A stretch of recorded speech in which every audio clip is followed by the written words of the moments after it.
Nizamabad municipal కార్పొరేషన్లో 60 సీట్లు ఉన్నాయి. 28 హైయెస్ట్ లార్జెస్ట్ సింగిల్ పార్టీ 28 సీట్లతో బీజేపీ ఉంది. అక్కడ పార్లమెంట్ సభ్యుడు మేము ప్రతిపక్షంలో కూర్చుంటామని చెప్పినాడు. అబ్సల్యూట్ మెజార్టీ లేదు కాబట్టి. దాని తర్వాత కాంగ్రెస్ మిగతా పార్టీలన్నీ గెలిచినాయి. సరే ఏమవుతుంది అనేది భవిష్యత్తు. ఇక్కడ కూడా మేమే గెలిచినామని ప్రకటించుకున్న బండి సంజయ్ గారు కూడా 69 సంఖ్య, ఇక్కడ 66 plus MP, local MLA and Manakonda MLA 69 మంది మెంబర్స్ ఓటింగ్. 69 మంది మెంబర్లు ఉన్నటువంటి దానిలో 30 సభ్యులకు ఎన్నిక గెలిచి మేము మేయర్ అవుతామని ప్రకటించుకున్నది ఆయన. ఆ రాజకీయ పార్టీ నాయకుడిగా పార్లమెంట్ సభ్యుడిగా ఎట్లా ప్రకటించుకున్నాడో మిగతా రాజకీయ పార్టీలు ఎవరికి వాళ్ళకు వ్యూహం ఉంటాయి. రాజకీయాల్లో ఎన్నికల సందర్భంగా భారతీయ జనతా పార్టీ ఏ విధంగా వాళ్ళ పొత్తున్న పార్టీలను కూలగొట్టింది, అవినీతి పర్ణాల పార్టీలు చేంజ్ చేసుకుని ఎట్లా పూరితమైనరు, ఇదంతా చర్చ ఇది సందర్భం కాదు. కానీ ఒకటి మాత్రం చెప్తాను, తప్పకుండా పొలిటికల్ పార్టీగా గతంలో కూడా కరీంనగర్ మేయర్కు మేము 13 సీట్లు గెలిచినప్పుడు కూడా మేము మేయర్ అయినాం కరీంనగర్కు సంబంధించి. కాబట్టి ఇప్పుడు కూడా అన్ని రాజకీయ పార్టీలు రాష్ట్ర నాయకత్వ సలహా సూచనకు సంబంధం లేదు. ఇందులో ముఖ్యమంత్రి గారు మంత్రుల జోక్యం లేదు. ఇందులో స్థానికంగా గెలిచిన ప్రజాప్రతినిధులు వాళ్ళ ఒక ఆలోచనతోటి అబ్సల్యూట్ మెజార్టీ బీజేపీకి రాలేదు. నిజామాబాద్ లాగా నేను కూడా ప్రతిపక్షంలో కూర్చుంటా చెప్పాల్సి ఉండే. అక్కడ కూడా 60కి 28 వచ్చినాయి, ఇక్కడ 69కి 30 వచ్చినాయి. దానికి పెద్ద మేము గెలిచినామని జెండా పాచినామని మీరే జెండా ఊపారు కదా. మేము అన్నామా? మేము ఇప్పుడు ఏమంటున్నాం, డెమోక్రటిక్గానే ప్రజాస్వామికంగానే గెలిచిన కార్పొరేటర్లు మేయర్ను ఎవరు ఎంపిక చేసుకుంటారు తప్ప గౌరవ ముఖ్యమంత్రి గారు మంత్రులు తిరగనీయం ఎవరు.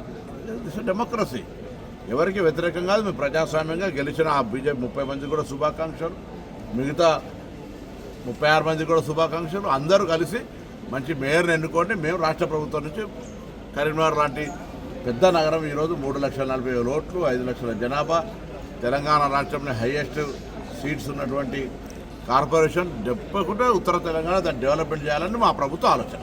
దానికి అనుగుణంగా మంచి ఒక కోఆర్డినేషన్ పాలకవర్గం ఉంటే బాగుంటుందని ఆకాంక్ష పడడం లోపల పొరపాటు ఎట్లయితుందో నాకు అర్థం కాలే. మేము ఎవరికి వ్యతిరేకం కాదు, ఎవరిని పదవులకి దించే ప్రయత్నం చేస్తలేము. మీకు అబ్సల్యూట్ మెజార్టీ ఉంటే మేము అడ్డం పడతలేము.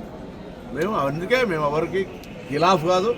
మాకు సంబంధించిన స్థానిక నాయకత్వం వాళ్ళకు సమన్వయం చేసుకుంటున్నప్పుడు మా పార్టీ తరఫున కూడా అందులో ఒక ఆలోచన కొనసాగుతుంది తప్ప రాజకీయంగా లబ్ధి పొందాలి, రాజకీయంగా ముందుకు పోవాలనే ఆలోచన ఉండడం లోపల పొరపాటు ఎట్లయితే నాకు అర్థం కాదు. రైట్. 29లో 35 ఉన్నాయి కదా, వాళ్ళకు 35 ఉన్నాయని వాళ్ళు చెప్తున్నారు. సరే మళ్ళీ అయిపోయాక మళ్ళీ ఎందుకు 35 ఉన్నాయన్న తర్వాత ఎవరు ఇప్పుడు కాదన్నారు. మళ్ళీ మీరే అడుగుతారు కదా, మీరు అవుతారట కదా అని వాళ్ళని కాకుండా చేస్తున్నాడు. మీరే అడుగుతారు కదా, వాళ్ళు అవుతారనకి ఇంకేం కావాలి. కొత్త పాలకవర్గంగా అభివృద్ధి చేయడానికి మేము తప్పకుండా సహకరిస్తాం. ఈ జిల్లా మంత్రిగా వై క్వశ్చన్ రేజింగ్ అవకాశం ఉందా మీకు? అరే మళ్ళీ అట్లంటే మేము తప్పకుండా రాజకీయ పార్టీగా ప్రయత్నం చేస్తామంటే తప్పే ఉన్నది. నేను ఆయన లెక్క బల్లగుద్దు చెప్తలేం కదా, కావాలని ఆకర్షిస్తున్నామని చెప్పినా. ఎవరు రాజకీయ పార్టీగా కావద్దని మేము కోరుకొని అంటామా? మనం డిమోరలైజ్ చేస్తామా? మా వాళ్ళ ఆలోచన అట్లుంది కాబట్టి మేము ఎండార్ చేస్తాం.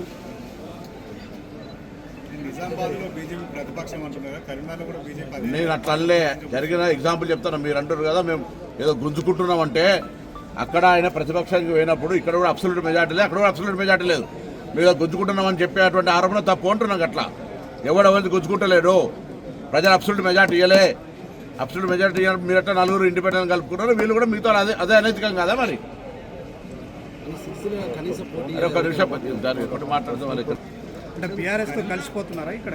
నేను అవన్నీ ఏం చెప్పాను, అందుకని ఏమవుతుందో కూడా నాకు తెలియదు, ఏమవుతుందో కూడా తెలియదు. కానీ ఎవరిని నిందించడం తప్పనే ముచ్చడం చెప్పే ప్రయత్నం. ఇప్పుడు మేము నిజంగానే అందరం కలిసి మేము ఆయన కాకుండా చేస్తూ మేము అవుతున్నామని కూడా చెప్తలేను. నేను I'm not endorsing that. But political పార్టీగా ఏదైనా జరగడానికి అవకాశం ఉందని చెప్తా ఉన్నా.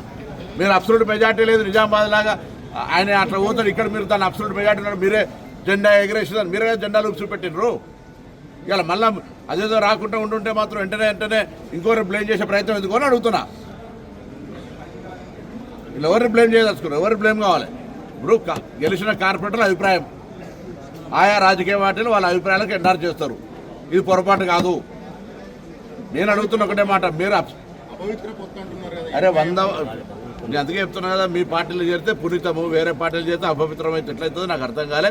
అది భవిష్యత్ వాషింగ్ నిర్మా పౌడర్ వేసి కడిగినట్టయితే అలా దాంట్లో పోతాయి.